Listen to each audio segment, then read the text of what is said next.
Hi, I'm Tim Roble, and welcome to another episode of Adventure Athlete. Today I'm going to talk about my one bike concept.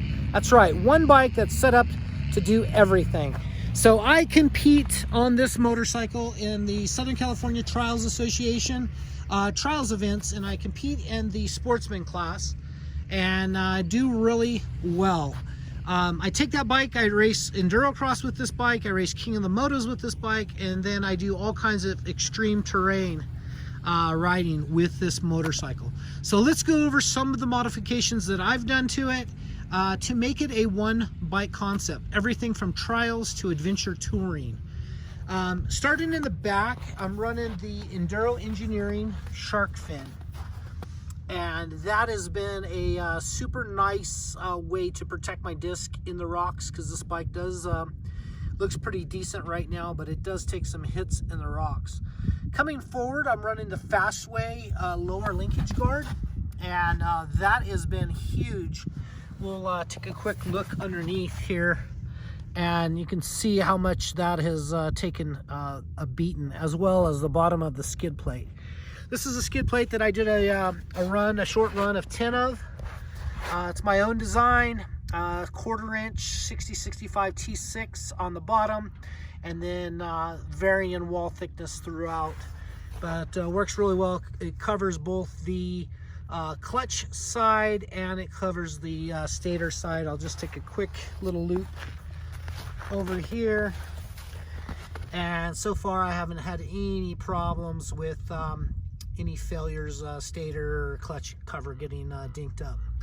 Why I am over here, I am running the KTM hard parts. Super Sprock is what it is basically, and a O-ring chain.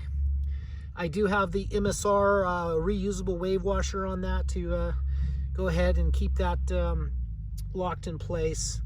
See here that I'm running the Recluse, and if you notice right there, there's just a bolt in the top of the Recluse. There is no line coming off of it, and that's because I am not running a clutch on this motorcycle. I have replaced that with a rear brake, left hand rear brake. Works really well. I can use one finger on that and one on the clutch. Coming back over here, the highway dirt bike handguards, and I'm running those in conjunction with the BRP triple clamps. Go ahead and get on this bike. And while we're here in the cockpit, you can see that I'm running the BRP triple clamp with the Scott sub mount.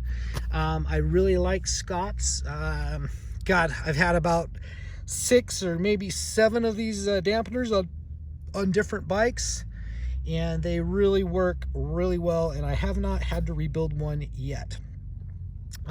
This bike is a dual sport, so it is street legal. I have this is my own custom wiring harness that I made for this motorcycle, and it just utilizes the KTM push-pull switch. I believe that one came off of one of my 300 EXCs. Back to the handguards. These once again are the highway dirt bike. I drilled some holes in those. I like to get a little bit more ventilation to my gloves.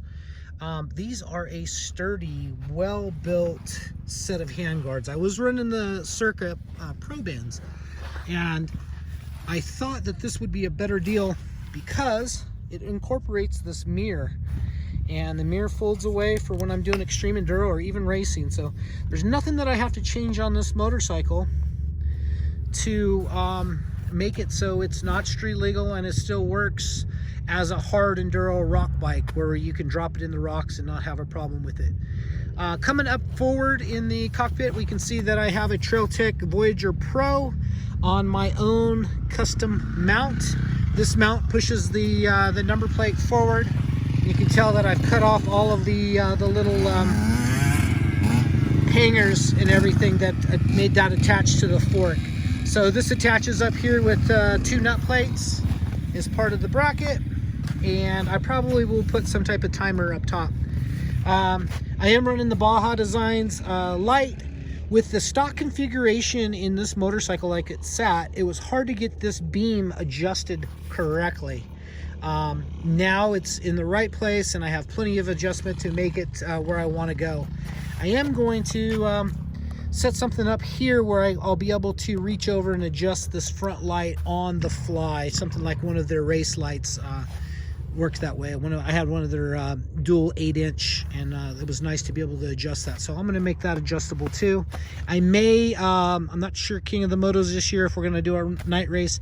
If we are, I am going to put some little rock lights that shine more out. Other than that, I relocated the hour meter, and this bike's got 72 hours on it. Why I'm thinking about that, at the 60-hour marker, I had this 5-speed transmission in this bike converted to a 6-speed, an EXC 6-speed was put in it, so it's basically the same ratio there, but it has a low first and second from the XCW. This is a 450 XCF. It's a 2014, and while I'm looking at it right here, I am running the Trail Tech fan, and then I have that on a switch so I can turn that off.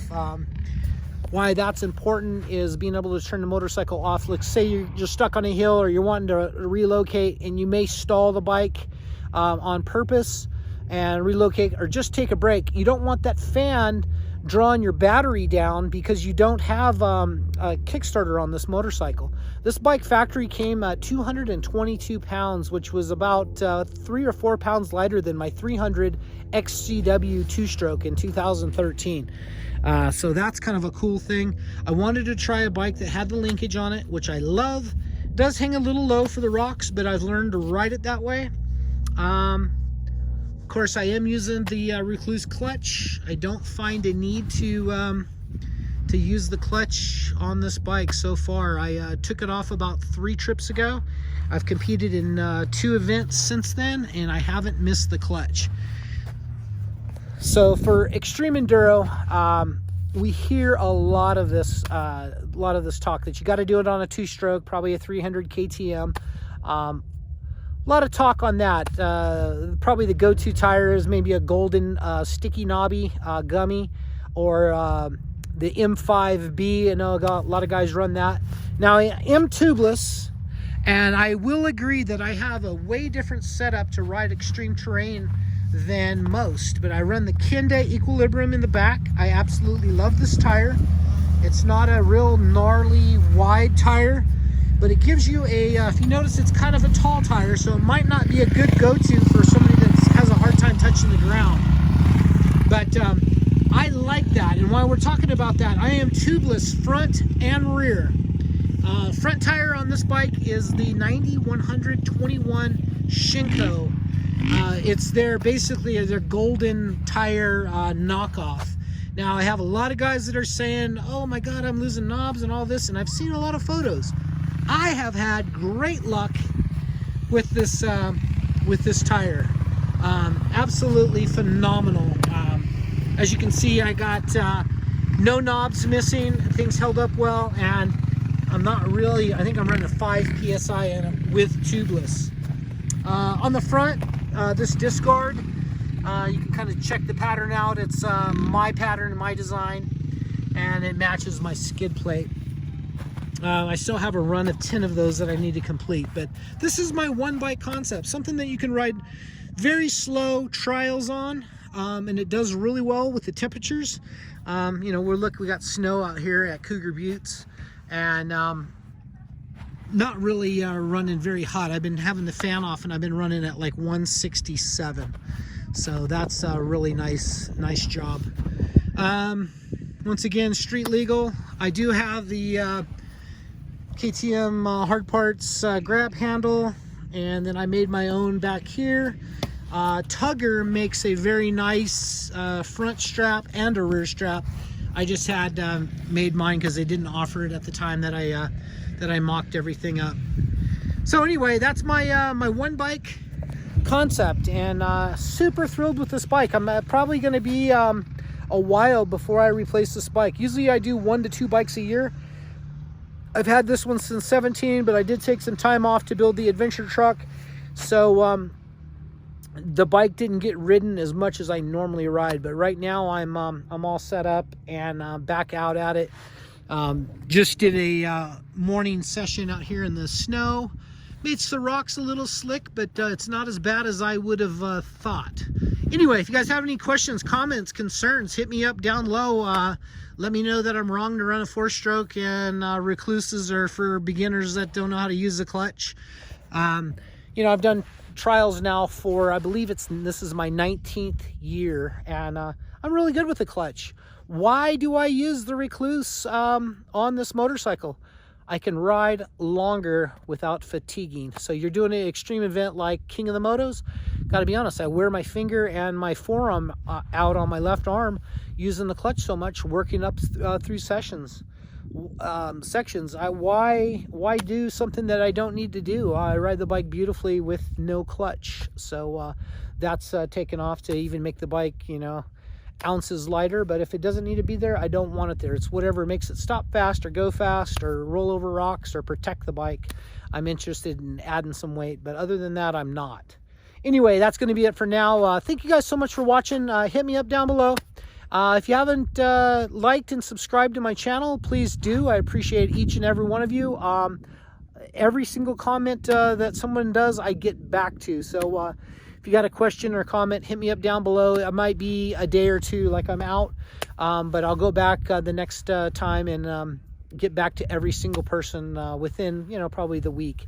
Anyway, thank you guys so much for watching. I'm Tim Roble, and I'll catch you here next time.